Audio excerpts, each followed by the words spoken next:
Errores en la implementación del verbo haber, reiteración de una misma palabra y faltas ortográficas en general son los fallos más comunes en los trabajos universitarios, los cuales incluso afectan las calificaciones. Con el fin de identificar estos problemas y mejorarlos para así mejorar la apariencia de nuestras tareas, nos acompaña en este espacio el profesor Henry Sánchez Gamboa, que es licenciado en la enseñanza del español y en docencia. Muchas gracias por acompañarnos. Un placer, Natalia. Siempre es un placer compartir un poquitito de lo que se sabe en pro del mejoramiento de nuestro lenguaje. Para iniciar, en su experiencia como profesor, ¿cuáles son los errores más frecuentes que encuentra cuando está revisando trabajos escritos? Muy bien, hay errores de todo tipo, desde errores meramente ortográficos, estéticos, hasta errores de fondo que podrían alterar la idea original que quien escribe quería transmitir. Entonces, o sea, cuando nosotros nos equivocamos, de verdad que afecta bastante el significado porque lo puede cambiar por completo. En algunas ocasiones hay errores que no alterarían la idea original. En algunos casos, una simple tilde podría cambiar por completo la idea original. Y eso lo enfrentamos no solo cuando hacemos trabajos escritos, lo enfrentamos con mensajes por WhatsApp, ¿verdad? Una simple omisión de una tilde deja al receptor del mensaje con un signo de pregunta en cada ojo. Personal docente ha comentado a la Oficina de Vida Estudiantil que uno de los errores más comunes en los trabajos escritos es el uso del aiga. ¿Podría usted explicarnos la forma correcta de la conjugación del verbo haber? Muy bien. Respecto del AIGA, se dice mucho y la gente a veces tira memes y cuestiones así bastante fuertes. ¿Qué puedo decir del AIGA? Es una mala conjugación, sí, del verbo haber. Es una mala conjugación que se da por falsas analogías. Muchos de los errores que cometemos al hablar o al escribir se basan en falsas analogías. ¿Qué es una falsa analogía? Pues una comparación mal hecha.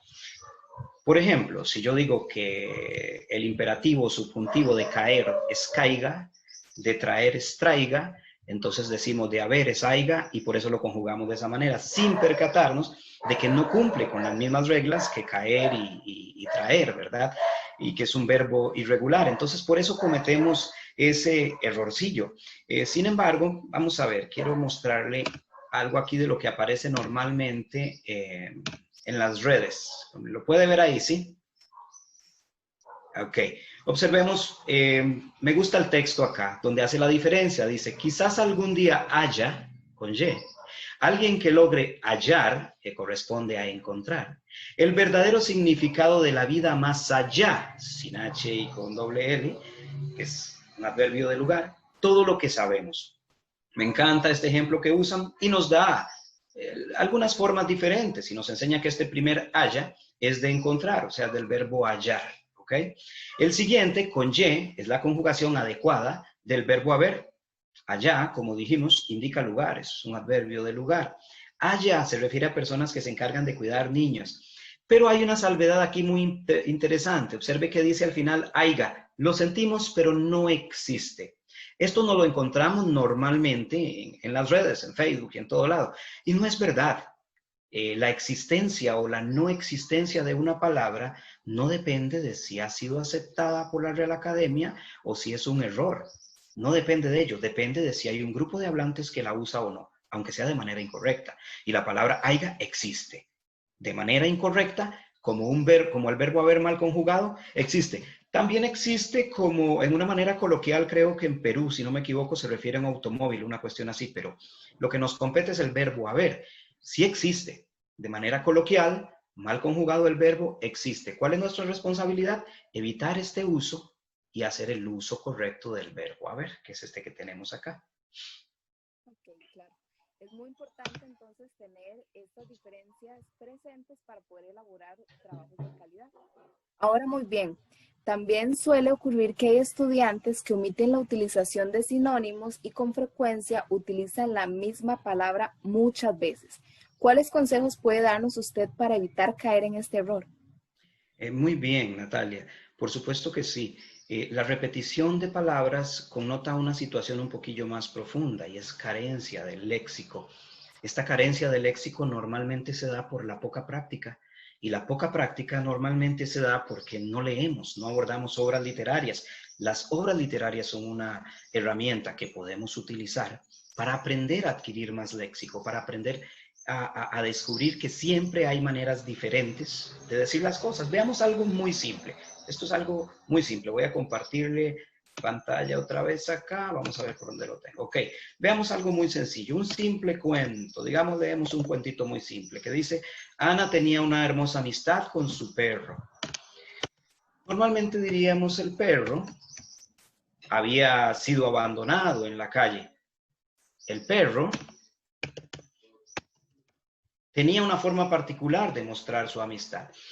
Esta tendencia a repetir palabras se da porque a veces carecemos de léxico, porque siempre hay otras formas. Cuando abordamos obras literarias, vemos que el autor, muy hábil, suele usar otras palabras e inclusive frases sinónimas. Como en este ejemplo, observemos que podemos sustituir perro por este y luego sustituir perro por can. Esto es una forma muy sencilla, pero lo que quiero mostrar con esto es que cuando abordamos obras literarias, de repente empezamos a descubrir que las personas de una forma mágica y sumamente elegante aprenden a usar palabras sinónimas y frases sinónimas que nos dan la opción de ampliar más nuestro vocabulario.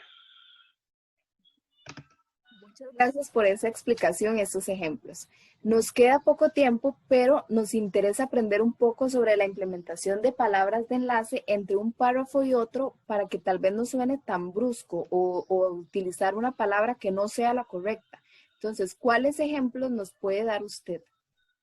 Bien, en cuanto a las palabras de enlace, la mayor complicación que encuentro es en cuanto a la función lógica de estas palabras de enlace.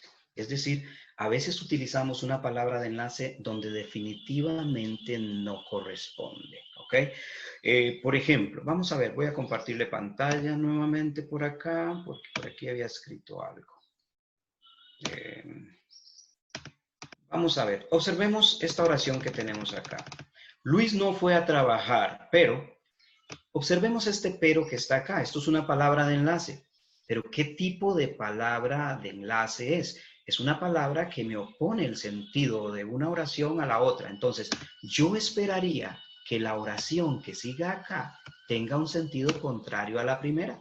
Si ponemos estos ejemplos, Luis no fue a trabajar, tiene una connotación negativa, pero lo echaron, tiene una connotación negativa también. Por lo tanto, el pero no estaría realizando su función. En este caso tendríamos que poner una palabra, por lo tanto, lo echaron. Sería causal. Luis no fue a trabajar hoy, pero no le pagaron. Es negativa también. En todo caso, hubiésemos usado un enlace que fuese, y por eso. Luis no fue a trabajar hoy, pero el jefe se enojó. Sigue siendo negativa. Luis no fue a trabajar hoy, pero recibió su salario. Esta oración sí es opuesta. Y en este caso, el enlace pero estaría siendo usado lógicamente de manera correcta. Entonces, en cuanto a las palabras de enlace, el mayor problema que yo veo es la función lógica. A veces no se conoce el significado lógico, el significado de cada una de estas palabras de enlace y se usa de manera incorrecta. Entonces, antes de terminar, quisiera que nos dé algunos tips para complementar todo lo que hemos visto y aparte nos serviría también para repasar. Muy bien. Siempre hay maneras divertidas, entretenidas de hacerlo. Mi primera recomendación, la lectura. Cuando leemos y escuchamos la elegancia con que un autor nos cuenta las diversas situaciones, aprendemos a ver cómo usa sinónimos contextuales, cómo se pueden decir muchas palabras para referirse a un mismo elemento. Eso nos ayuda bastante. En cuanto a uso de palabras de enlace y evitar la repetición de palabras, entre eso, siempre la red está cargada de dinámicas, de juegos. Los acertijos lógicos, por ejemplo, nos ayudan mucho a aprender de una manera dinámica. Aprendernos uno, ir y decírselo a los compañeros y ponerlos a pensar, nos ayuda a nosotros mismos a trabajar. Le pongo solamente un ejemplo. Hay acertijos que definitivamente no tienen lógica, como por ejemplo cuando nos dicen Usted tiene que pasar a través de una celda donde hay un grupo de leones muertos de hambre. ¿Cómo hace para pasar? Y la gente empieza a pensar y pensar y pensar y pensar y al final nos dicen, bueno, pasa caminando porque los leones están muertos de hambre. Y chistoso y toda la cuestión, pero no tiene sentido lógico, porque muerto de hambre puede tener dos connotaciones. La connotación literal, que de verdad murieron por el hambre, o la connotación, se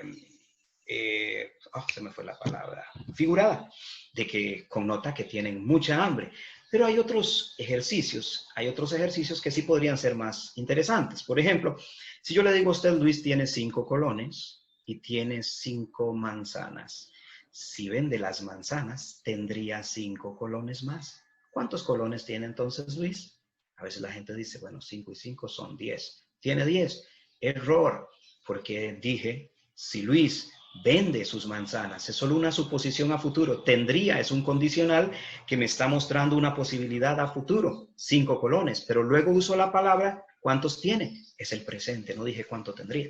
¿Cuántos tiene? Sigue teniendo 5 colones. Eso nos ayuda a pensar un poquitito más, no solamente en el uso de conectores, sino en las conjugaciones adecuadas y cómo éstas podrían darnos a entender y cómo nosotros podríamos, con un mal uso de ellas, dar a entender un mensaje diferente del que queríamos dar en un principio. Muchas gracias por esos ejemplos y esos tips. De verdad, yo sé que nos van a funcionar bastante. Y bueno, este es un tema muy importante que nosotros tenemos como estudiantes que darnos la tarea de aprender todos estos consejos para poder así evitar todos los errores. Muchas gracias, profesor Henry, por su tiempo y este espacio ha sido muy importante para nosotros y también esperamos que este video sea de mucha utilidad para el grupo de estudiantes de la UNED de esta serie. Un placer, Natalia, y espero que así lo sea, que sea de bastante utilidad. Siempre mi agradecimiento, siempre es una dicha para mí poder compartir, pues, de lo que uno ha aprendido un poco.